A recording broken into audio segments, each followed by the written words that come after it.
Hello hello, bonjour à tous, vous êtes avec Melky. On se retrouve aujourd'hui comme prévu pour une vidéo théorie crafting. Donc comme je l'avais annoncé, je ferai une vidéo par jour jusqu'à la sortie de l'extension.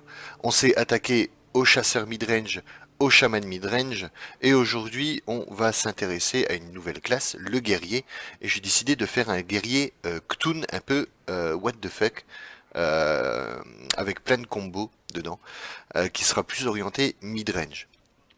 Alors, un deck à 5880 poussières, en sachant que dans ces 5880 poussières, que tout n'est compté dedans, alors que vous allez l'avoir gratuitement au début de l'extension, enfin à la sortie de l'extension. Donc du coup, je pense un coût du deck assez limité qui peut être sympa. Maintenant, qu'est-ce qu'on a, qu'est-ce que j'ai mis dans le deck exactement?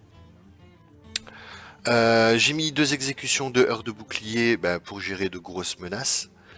Deux tourbillons qui vont nous servir à activer des combos. Deux haches de guerre embrasées pour gérer leur lit. Heurtoir, soit pour piocher, pour faire sauter un bouclier divin ou pour gérer une créature gênante. La rage du combat qui va venir en combo avec le tourbillon. Guerrier de sang qui va venir en combo avec le tourbillon. Maîtrise du blocage pour la pioche et l'armure et la combo avec l'heure de bouclier. Sonner toujours pour gérer leur lit et générer de l'armure. Brave sabot de sang, je l'ai mis pour le test. J'ai envie de voir si c'est meilleur qu'un bouclier de Senjin ou pas. Et je trouvais que on manquait de protection dans le deck, donc du coup j'en ai mis deux. À voir exactement si on a besoin d'autant de protection, si c'est meilleur qu'un bouclier de Senjin ou pas. Quitte à tester un deck, autant mettre d'autres cartes à tester avec. Baston pour nous permettre de revenir dans une partie si on a pris trop de retard. Une faucheuse en arcanite pour aller chercher les nombreuses créatures à 5 points de vie qui sont sorties dans l'extension. Il y en a une paire. Donc une faucheuse, voilà, pour faire des trous sur les grosses créatures adverses. Why not? Ancienne porte-bouclier pour se générer de l'armure. C'est très bon. Très très bon. 10 points d'armure. Vive la tempo. L'annonciatrice du mal pour booster Ktun, l'ancien du crépuscule pour booster Ktun, l'élu de Ktun pour booster Ktun. Donc trois cartes ici qu'on va utiliser pour des combos, je vous expliquerai ça après. Bran barbe de bronze, pareil, on va faire le tour des combos. Empereur jumeau Velcor pour nous protéger. Et Ktun, le gros pépère, pour faire des gros trous. Alors, le but du deck concrètement, ça va être quoi?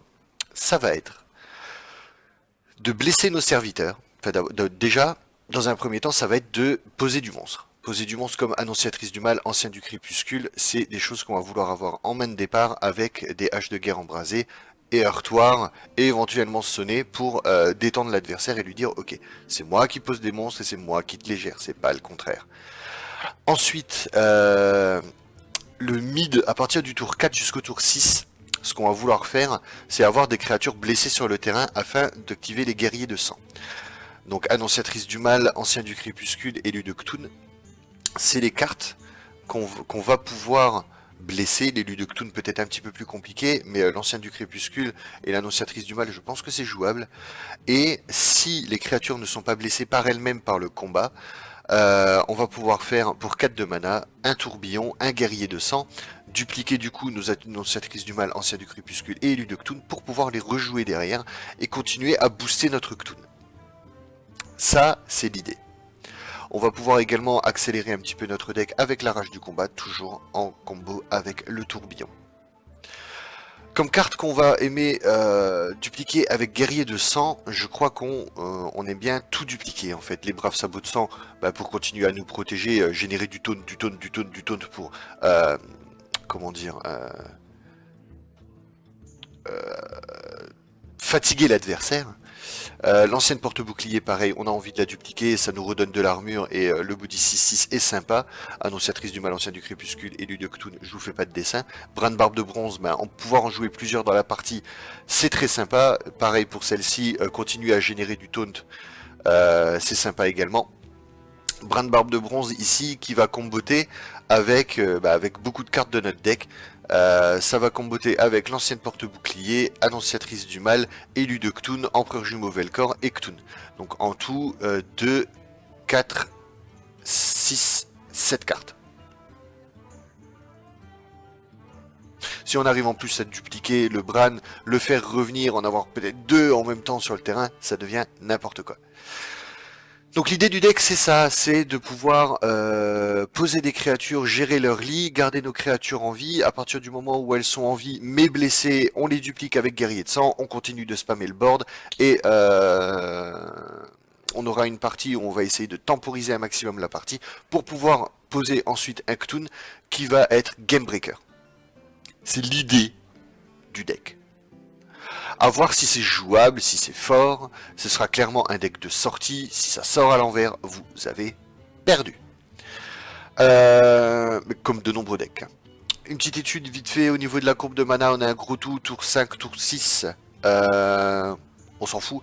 Nous, ce qu'on va vouloir, c'est avec nos tours 1, 2, 3, 4, générer un maximum de combos pour pouvoir derrière activer nos tours 7, donc l'ancienne porte-bouclier pour nous redonner des points de vie, les empereurs jumeaux Velcor pour générer du taunt et Ktun pour pouvoir finir l'adversaire. Donc les avantages ici, c'est un deck capable de gérer de grosses menaces, comme j'ai dit, avec heure de bouclier et exécution, on en a 4 dans le deck, de temporiser avec les taunts, avec l'armure qu'on va générer, et de revenir dans la partie avec la baston. Capable de générer un Ktun très très gros. Je pense qu'on peut taper sur un Ktun minimum 16-16 et qui pourra monter peut-être plus jusqu'à 20 points en fait. Un sell-out, donc capable de générer un très très gros Ktun. Un sell-out, c'est Ktun, et donc contre un deck pur contrôle, on va transpirer, c'est clair. Contre du War ou du Prêtre, je pense que ça va être un deck très compliqué à passer. La pioche viendra par la combo avec Tourbillon, donc Tourbillon, Guerrier de Sang, Tourbillon et Rage du Combat. Si les 2 tourbillons sont au fond du deck, ça va devenir tout de suite beaucoup plus compliqué. Donc voilà, c'était un petit peu l'idée du deck. J'avais pas envie de faire un deck purement contrôle avec un Ktun. J'avais envie de faire quelque chose de plus mid-range, peut-être un peu plus fun. Donc voilà, l'idée est peut-être bonne, l'idée est peut-être très mauvaise. À vous de me dire ce que vous en pensez dans les commentaires de la vidéo ou dans les commentaires sur le deck que j'aurais posté sur le site hearthstonedeck.com. Donc voilà, n'hésitez pas à me donner vos avis et pourquoi pas à travailler ensemble sur le deck en lui-même pour pouvoir le rendre le plus viable possible en attendant de le tester. Écoutez, j'espère que cette vidéo vous aura plu. Nous, on se retrouve très très vite pour une autre vidéo théorie crafting. N'hésitez pas à me rejoindre sur YouTube. Encore une fois, à commenter la vidéo, à me donner vos avis. Et en attendant, passez du bon temps sur Hearthstone, ayez de la réussite et amusez-vous. Allez, ciao ciao!